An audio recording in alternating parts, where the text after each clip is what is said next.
Hi, this is Chad from BioBreakVNC, and we're here with the Rift. So please start us off by telling us basically what the game is and where you are right now, and then we can go into character creation. Okay. All right.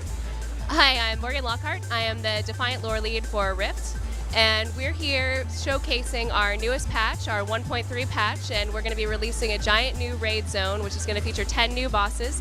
We're also launching guild banks. We're launching free character transfers once a week between different servers. We're also going to have a whole new set of collections that you're only going to be able to see if you have the Quantum site on the Defiance or the Omen site on the Guardians, and a whole bunch of other little fixes that you'll be able to see in our full patch notes when they come up. Yeah, we're just here trying to spread Rift to anybody who might not have seen it, and also talk to fans about what they've been enjoying, you know, what they might want to see in the future, and also just give them a peek at what we're working on. Great, so tell us a little bit about your characters. Are there going to be any new upcoming characters, or maybe just go over the particular characters you have now? Alright, so when you start out in Rift, you have a few major decisions you have to make. First, are you going to be a member of the Guardians or the Defiance? Those are our two-player factions. The Guardians are the chosen champions of the gods ascended to help defend Talara from the Bloodstorm. The Defiance, on the other hand, have ascended themselves using technology. And so as you go forward, you're going to be both clashing with the other faction as well as the members of the Bloodstorm who are trying to invade Talara. So once you have a major faction decision, you're going to have to pick a race. On each side, you're going to have a choice of 3 races. On the Defiance, it's the F-humans, the Bami, and the Kalari elves. And then on the Guardians, you have the Mythosian humans, the dwarves, and the high elves. And then after that, you're going to pick your class. Rift is a little bit different, where you don't have to pick a really specific class when you start. You pick one of 4 basic callings, either the cleric, the mage, the warrior, or the rogue. After that, you're going to be collecting subclasses and using those to create your own class, basically. And then you're going to be able to create up to 5 of those that you can save at any given time and be whatever role you need to be in any particular moment.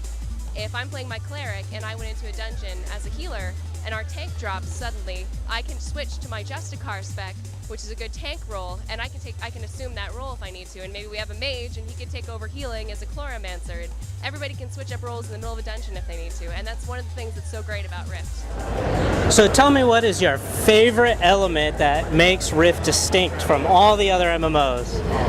Well, I've already babbled about the classes, which I think are awesome, so I'll talk about our dynamic content.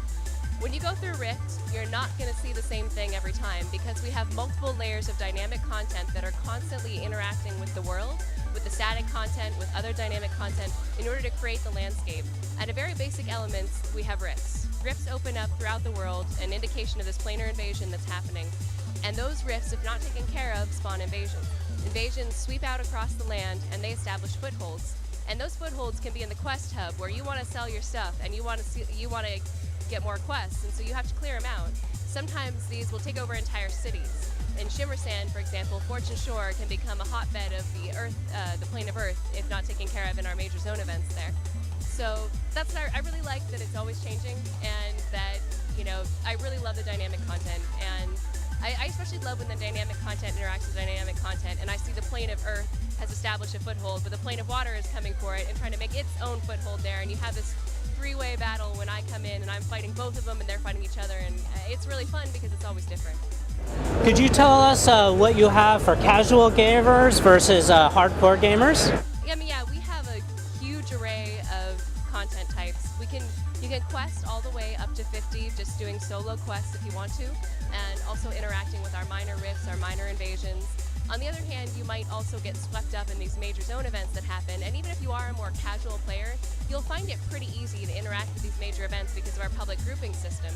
You know, if you enter a melee where suddenly there's 40 other people taking on this Colossus, you know, you can just hit that public group button and suddenly you're a part of the action, and then when you're done you can go back to questing, or you could just go to another part of the zone where maybe it's not going on. We also have collections. Those are great for explorers, anybody who loves looking through the mountains, and we have a bunch of puzzles you can find if you explore, a bunch of little Easter eggs like that, crafting, and then, you know, our content ranges all the way up through 10 and 20 man raids, and also expert dungeons that you do at endgame to gear yourself up for those raids. So for the more hardcore players, we have a bunch of raiding content, especially once we have Hammernail in this new patch. And then for PvP players, we also have Warfronts, another one of my favorite things. We have 4 separate maps that allow you to engage in PvP games cross server with members of the other faction, and I'm trying to think. I mean, there's more. There's all kinds of stuff to do, but I mean, as you can tell, there's stuff for everybody. Mm-hmm. Would you like to walk us through a little bit of the game dynamics and kind of show us? Great.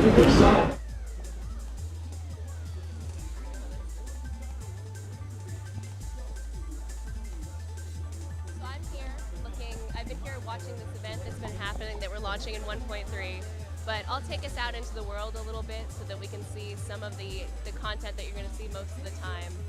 So I'm going to use a mount that is actually a reward for this up and coming event, something you can get as a rare drop. He's pretty awesome though. I'm also actually going to switch specs real quick because I had switched into this other thing to show someone. I'm going to go to this Justicar. This is a tank spec. It's actually not the best for solo, but because I'm over level in this zone, I also have some GM commands on, I'm not too worried. But here's one of those rifts. Here's an Earth Rift.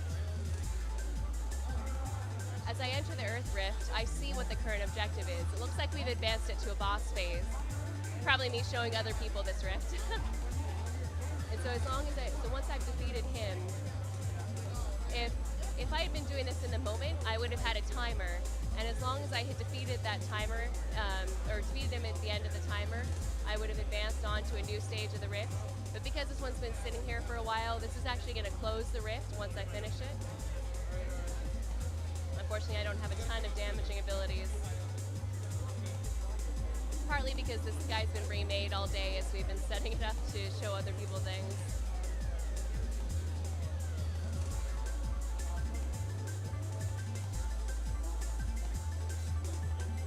Well, anyway, I'm going to sneak through this. There we go. So as you can see, once the rift's been taken care of,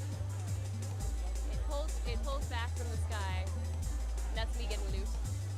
But then you can watch as the ground will actually start to go back to Talara. All of this Earth touch will recede because the plane of Earth's energies are no longer affecting Talara. It takes a little bit of time though, so we might not wait. We'll go on and look at some other stuff. I've also heard a rumor that at some point we'll be able to go into the rift. Could you confirm that? No comment.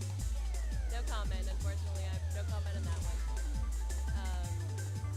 For now, you're just going to have to content yourself to fighting the rift here on Talara.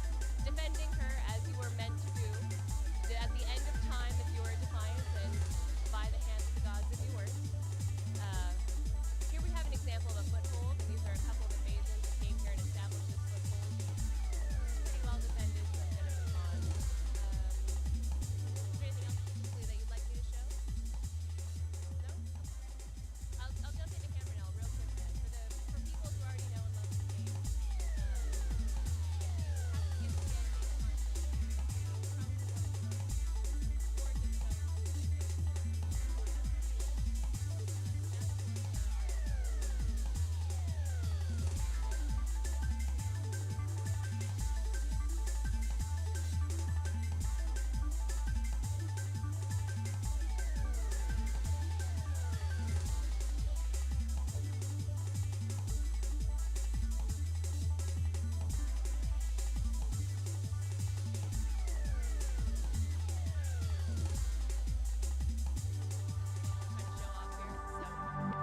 Well, thank you so much for taking the time to show us the game. And